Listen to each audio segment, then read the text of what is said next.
Here's to whiskey kisses, the peaty taste of sin. Greetings, whiskey folk, and welcome back to Drinking Out Loud. My name's Adam Bradshaw, and I am guiding you through the Dare to Dram Whiskey Advent Calendar for 2024. One whiskey every day throughout December, finishing on Christmas. And we're up to December 22nd, and it is, I believe, I'm fairly sure this is the last SMWS whiskey for the calendar. I know we've had, I think, 3 or 4, maybe 5 SMWS bottlings. In fairness, I work a lot with the SMWS, so I have access to some pretty fantastic whiskey through them, so it's no surprise that they're heavily featured here in the calendar. But this is a particularly special one to me. This is G10.3, so only the third G10 that they ever bottled, and it was bottled quite a while ago. Because the reason that I've been clinging on to this whiskey for a while, and decided to share it with people now, is that it was distilled in the year I was born. And this whiskey was matured for 24 years, but I'm now 36, so I'm guessing this is bottled over a decade ago, which is kind of wild. I'm surprised the cork was in one piece. All right, so this is Strathclyde, G10, Promises Sweet Indulgences is the name. This is a delightful exploration of a single grain whiskey, aged to reveal a symphony of caramel, vanilla, and gentle spice. With a creamy mouthfeel and whispers of oak, this dram offers elegance and warmth, a testament to the SMWS's art of selecting truly exceptional casks from Glasgow's Strathclyde. This is a lowland whiskey from Scotland, a single grain Scotch whiskey, 24 years aged, distilled on June the 15th, 1988, matured in a refill ex-bourbon barrel, a single cask of 171 bottles released at 59.6 ABV with no added colour or chill filtration. And it's got tasting notes because it's SMWS bottling. On the nose, bran flakes, porridge and honey, marmalade, breakfast, Christmas cake and ginger nuts. The palate is silky and velvety, promising sweet indulgences. Butterscotch, toffee eclairs, millionaire shortbread, creme brulee with floral perfume, sunny honey, and oaky spice. I like sunny honey as a pair of words there. They should, if they haven't already, the SMWS should bottle a whiskey called Sunny Honey. I think that's delightful. All right, so here's my little vial. Day 22. I have heard from a couple of people that I may have been a little overzealous in tightening these jars to make sure there was a couple that were being mailed that didn't spill. I'm very sorry for any of you who had trouble opening the jars. It was a couple of you. Also, for those of you who tuned in yesterday for day 21, I gestured in this direction, I think, to when I was talking about the Whiskey Advent Calendar, and I'd forgot to actually put this box up in between takes. So, this is what the calendar looked like in the box. All right. Oh, that is delightfully decadent and desserty on the nose. Kind of almost like trifle, but just like the custard and cream layers. My favourite layers as a child. I didn't really care for the, booze-soaked jelly strawberries or whatever was on the bottom. The sponge was a little much as well, but the trifle with the heavy custard and the cream on top, that top layer, couple of layers, Nowadays, I'll take the whole trifle, Boozy fruit, sign me up. But this reminds me of the just scraping off the top 2 layers. Oh, it reminds me of why I love old grain whiskey so much. And I'm actually on the hunt right now for a company to sell us a cask of old grain whiskey. I'm really hoping that we manage to get one. That is one of the dream things that I would love to release here at the Strath. If I can find a well-priced cask of 20, 30-year-old grain whiskey, I would be a very, very happy man. So Strathclyde's a distillery that I've not managed to have that many chances to try. I've probably half a dozen or so. Outside of the SMWS, which this is spectacular. One of my favourite Strathclydes was actually a Douglas Lang bottling. I think it was like 16. I might even have it behind me. Is it there still? Might be downstairs. We had one recently. Might still be in store actually. It was like mid-teens Strathclyde from Douglas Lang. Fantastic whiskey. Grain whiskey doesn't have to be old to be good, but it is, I would say, more often than single malt, better when it's old. Like, single malt, like, older is rarer, more expensive, more prestigious, sure, but not always better. Like, often with certain distilleries, I generally prefer their 12-year-olds than their 21-year-olds, for example.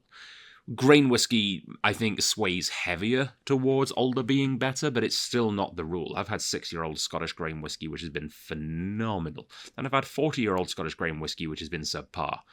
Age is just a number. And the older I get, the more I'm trying to remind myself that.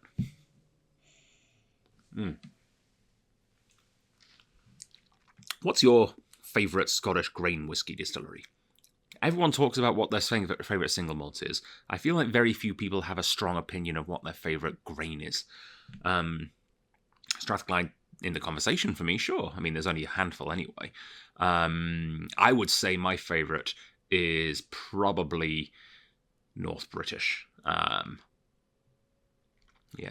North British is excellent. But then again, I also really like Cambus. Cambus is a real treat. Port Dundas is really Dumbarton. There's a lot of really good Scottish grain whiskey distilleries. I just wish there was more available. We get such precious little over here. And I kind of feel like the heyday, we kind of missed the train a little bit. A decade ago, grain whiskey was just kind of like, who's drinking grain whiskey? And as such, you could get incredible deals on like really quite spectacular single grains. But people are cottoned on now, so they're not as much of a bargain as they used to be. Like back when this was bottled like a dozen years ago, this was probably a 24-year-old whiskey that was probably like $160 or something stupid back then. It'd be more now. Not that much more, frankly. But definitely more. So yeah, I mean, the value proposition was just pretty fantastic back then.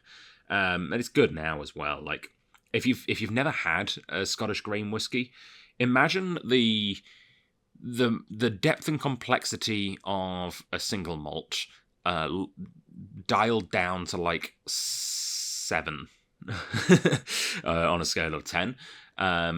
But adding in some of those beautiful, more grain and oak forward notes from bourbon. It's kind of, I wouldn't say halfway between. It's definitely more towards the Scotch, like single malt style of whiskey, but it does have a little more in common with North American style whiskey than a single malt does. Purely from the grains. Some distilleries disclose what grain they use. It's usually, there's always some barley. Legally, it has to have some barley in Scotland. You're not allowed to use like artificial enzymes. It's got to be natural malted barley enzymes to kickstart the fermentation. And it's either corn or wheat. I think maybe one distillery uses both.